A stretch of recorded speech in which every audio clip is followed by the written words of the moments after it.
इससे पिछले लेक्चर्स में हमने रियल नंबर्स की प्रॉपर्टीज को स्टडी किया।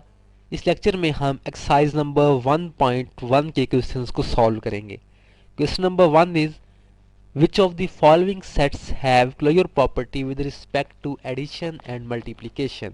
हमने ये बताना है कि किन सेट्स में closure property of with respect to addition और मल्टीप्लिकेशन होल्ड करती है और किन में नहीं करती। तो स्टार्ट करते हैं पार्ट नंबर 1। फर्स्ट पार्ट ये है, सेट हमारे पास दिया गया है 0। हमने बताना है कि इसमें closure property with respect to addition या मल्टीप्लिकेशन होल्ड करती है या नहीं। सबसे पहले हम ये देखेंगे closure property with respect to addition होती क्या है, कि अगर हम इस नंबर को या इस सेट के जितने भी नंबर्स हैं उनको आपस में ऐड करें और ऐड करने के बाद उनका जो रिजल्ट है वो भी इसी सेट से बिलोंग करेगा, तो हम कहते हैं कि closure property with respect to addition hold करती है। तो हम देख लेते हैं कि इस सेट में मेंबर है 0, इस 0 को इसी में ऐड करें तो इसका आंसर आएगा 0, जो कि बिलोंग करता है इसी सेट से, sorry belongs to this set. Similarly multiplication के लिए कि अगर हम इनको आपस में मल्टीप्लाई करें 0 multiplied by 0 answer is 0 which also belongs to this set. तो हम ये कहेंगे कि ये जो है ये सेट हमारे पास, तो इसमें closure property with respect to addition भी है और मल्टीप्लिकेशन भी है। दूसरा पार्ट हम देखते हैं। दूसरा पार्ट है उसमें हमारे पास है 1। एडिशन के लिए हम देखें कि अगर हम इस 1 प्लस 1 तो इसका आंसर हमारे पास आएगा 2, जो कि बिलोंग नहीं करता इस सेट में से।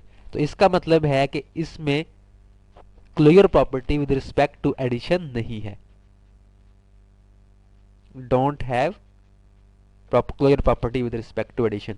मल्टीप्लिकेशन के लिए देखें, 1 को मल्टीप्लाई करें 1 के साथ, answer is 1 which belongs to this set, so it have closure property with respect to multiplication. Similarly बाकी जो क्वेश्चंस हैं उनको भी आपने ऐसे ही करना है कि उनको जितने भी मेंबर्स होंगे उनको पहले आपस में ऐड करें। ऐड करने के बाद अगर उनका जो रिजल्ट है वो मेंबर है उस सेट का, तो इसका मतलब है कि वो प्रॉपर्टी को होल्ड करते हैं, और अगर मेंबर नहीं है तो इसका मतलब है कि उस प्रॉपर्टी को होल्ड नहीं करते। सिमिलरली मल्टीप्लाई करके देख लें, अगर मल्टीप्लाई करने के बाद उनका जो रिजल्ट है वो उसी सेट से है तो इसका मतलब है कि उनमें closure property with respect to multiplication है, और अगर उस सेट में से नहीं है तो फिर प्रॉपर्टी नहीं है। इसका आखिरी पार्ट में कर लेता हूँ, थोड़ा सा लंबा है। उसमें हमारे पास सेट दिया गया है 1 एंड -1। तो आप इस तरह करें कि इनका एडिशन का एक टेबल बना लें।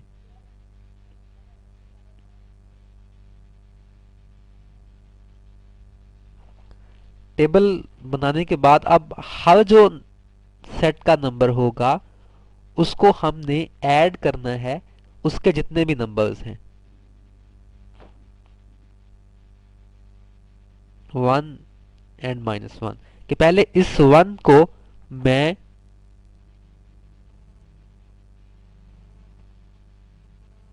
ऐड करूंगा।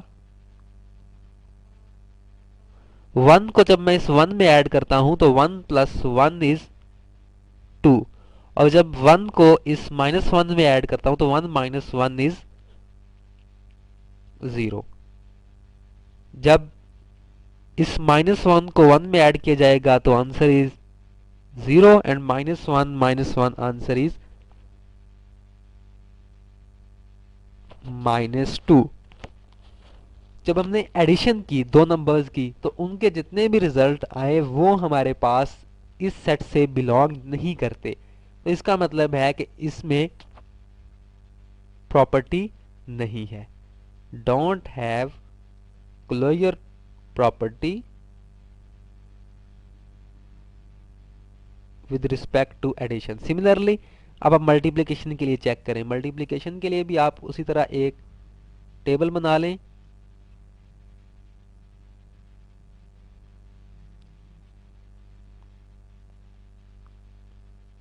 1 -1 1 एंड -1।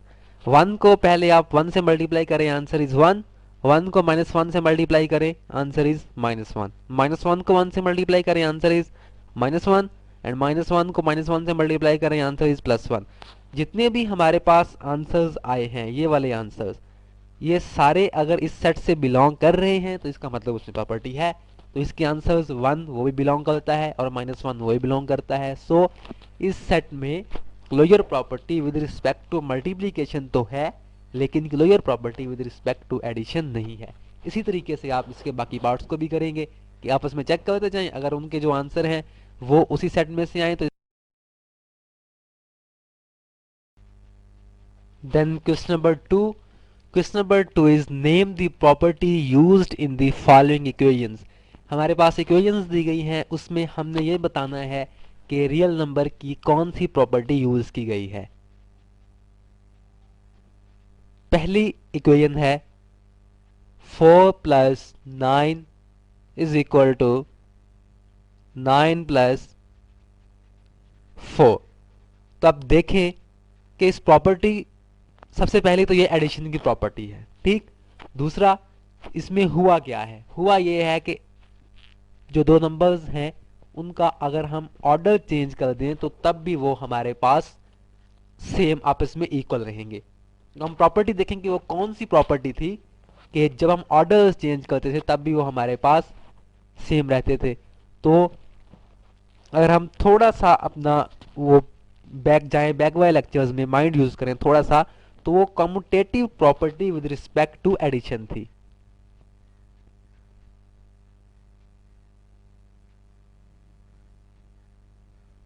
कम्यूटेटिव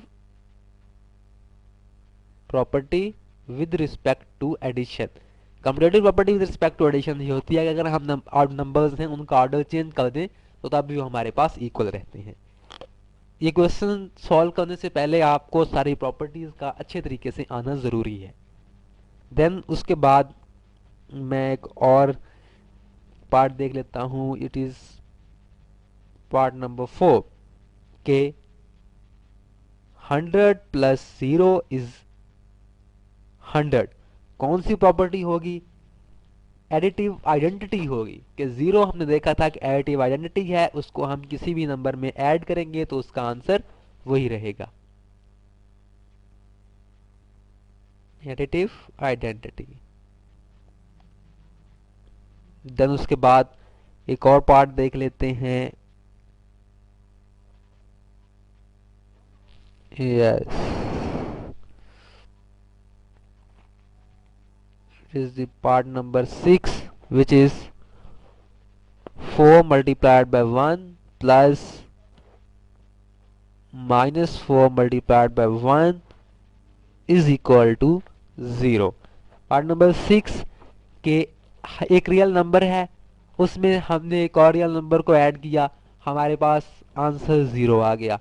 तो ये प्रॉपर्टी थी एडिटिव इनवर्स की कि हर नंबर के लिए एक ऐसा नंबर एग्जिस्ट करता है कि अगर उसको हम ऐड करेंगे तो उसका आंसर 0 आएगा। सो दिस प्रॉपर्टी इज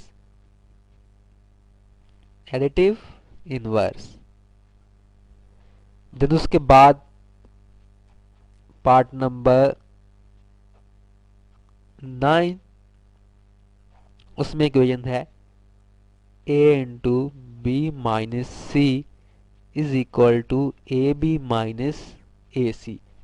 कि दो नंबर्स आपस में सबट्रैक्ट हो रहे हैं और तीसरा नंबर उनसे मल्टीप्लाई हो रहा है, तो वो दोनों से अंदर मल्टीप्लाई होगा। तो ये प्रॉपर्टी हमने कौन सी स्टडी की थी, ये प्रॉपर्टी थी डिस्ट्रीब्यूटिव प्रॉपर्टी।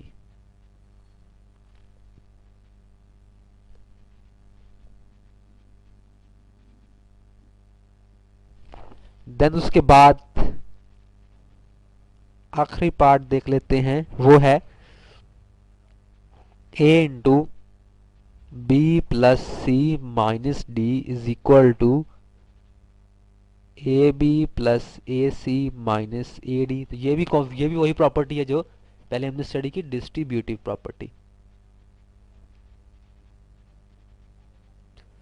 जो प्रॉपर्टीज पहले लेक्चर में स्टडी की गई हैं उनको आप अच्छे तरीके से तैयार कर लेंगे तो उसके बाद then question number 3 is name the property used in the following inequalities. पहले हमने वो रियल नंबर्स के एडिशन और मल्टीप्लिकेशन की प्रॉपर्टीज में बताया था, अब हमने ये बताना है कि इनइक्वालिटीज की कौन सी प्रॉपर्टी इन इक्वेशंस में यूज की गई है। तो पहला पार्ट जो है -3 is less than -2 and it implies that 0 is less than 1। हम देखेंगे इसमें कौन सी प्रॉपर्टी यूज की गई है। दो नंबर्स हैं, अब -3 इज लेस देन -2 और उसके बाद उसने कहा है कि 0 इज लेस देन -1। जब इन दो नंबर्स में एक सेम नंबर को ऐड किया गया और उसके बाद जो रिजल्ट आया है, तो जो रिलेशन इनका होगा वही उस रिजल्ट का रिलेशन होगा।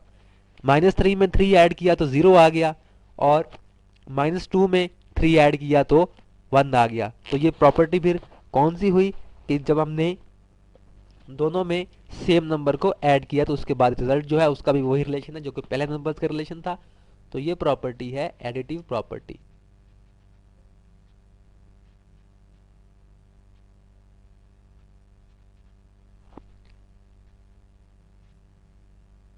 Then second part is -5 is less than -4 and it implies that 20 is greater than 16। दो नंबर्स हैं आपस में एक दूसरे से लेस हैं, लेकिन उनके बाद जो रिजल्ट है वो आपस में एक दूसरे से ग्रेटर है। एक तो उनका जो है वो रिलेशन चेंज हो गया, यानी जो लेस देन वाला था वो ग्रेटर हो गया। इसका मतलब है कि इनको किसी नेगेटिव नंबर से मल्टीप्लाई किया गया है और उसके बाद जो रिजल्ट आया है तो उसकी जो साइन है वो चेंज हो गई। सो this property is multiplicative property.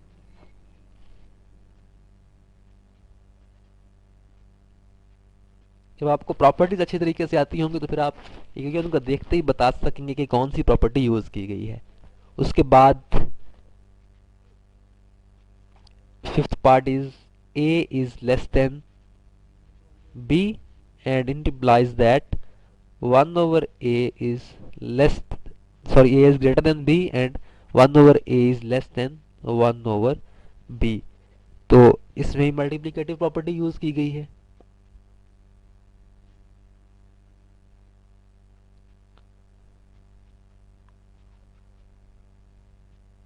तो आपने सबसे पहले तो प्रॉपर्टीज वाले जो लेक्चर्स हैं उनको अच्छे तरीके से देखें, प्रॉपर्टीज को याद करें और उसके बाद फिर आप इस तरह की जो एग्जांपल्स हैं उनको ट्राई करें कि क्यों। Then question number 4 is prove the following rules of addition. Addition के रूल्स हमने प्रूव करने हैं by using properties of real numbers. उसमें पहला पार्ट है a over c plus b over c is equal to a plus b over c।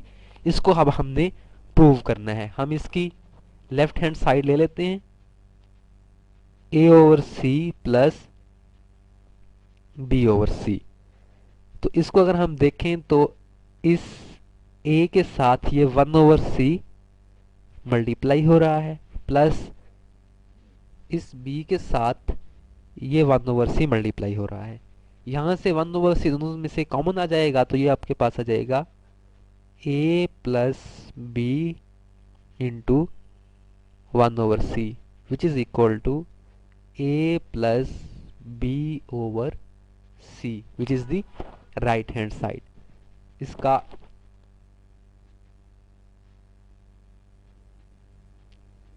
दूसरा part वो भी बिल्कुल इसी तरीके से है। दूसरा पार्ट है a over b plus c over d is equal to A D plus B C over B D. तो इसमें भी हम इसकी लेफ्ट हैंड साइड लेते हैं, a over b plus C over D it is equal to के अगर इस ए ओवर बी को मल्टीप्लाई किया जाए किसी सेम नंबर के साथ और उसी से डिवाइड किया जाए तो कोई फर्क नहीं पड़ता, ठीक है, D into 1 over D. Similarly अगर इस सी ओवर डी को मल्टीप्लाई किया जाए सेम नंबर से और उसी से डिवाइड किया जाए तो उससे भी कोई फर्क नहीं पड़ता, तो B into 1 over B multiplied by C over D. इसको मैंने d से मल्टीप्लाई कर दिया, d से डिवाइड कर दिया, और इसको मैंने b से मल्टीप्लाई कर दिया और b से ही डिवाइड कर दिया। अब ये हमारे पास अगर मैं इसको ये कर दूं कि जो न्यूमिनेटर वाले टर्म्स हैं उनको अलग करके लिख लूँ, डिनोमिनेटर वाले जो टर्म्स हैं उनको अलग करके लिखूँ, तो ये हमारे पास हो जाएगा a multiplied by d multiplied by 1 over b multiplied by 1 over d plus similarly यहाँ पे ये हमारे पास हो जाएगा b multiplied by c multiplied by 1 over b multiplied by 1 over d। यहाँ से अगर हम देखें तो 1 ओवर b और 1 ओवर d जो है दोनों में से कॉमन आ रहा है, तो ये हो जाएगा A D plus B C multiplied by 1 over B D which is equal to A D plus B C over B D. वैसे तो हम सिंपली इनको एलसीएम लेके भी ऐड कर सकते थे, लेकिन हमने इनको प्रूव करना था, तो प्रूव करने के लिए पहले हमने जो इसका डिनोमिनेटर था उसको मल्टीप्लाई किया और डिवाइड किया इस साइड पे, और जो इसका डिनोमिनेटर था उसको मल्टीप्लाई और डिवाइड किया इस साइड पे, फिर वहां से उनको अलग अलग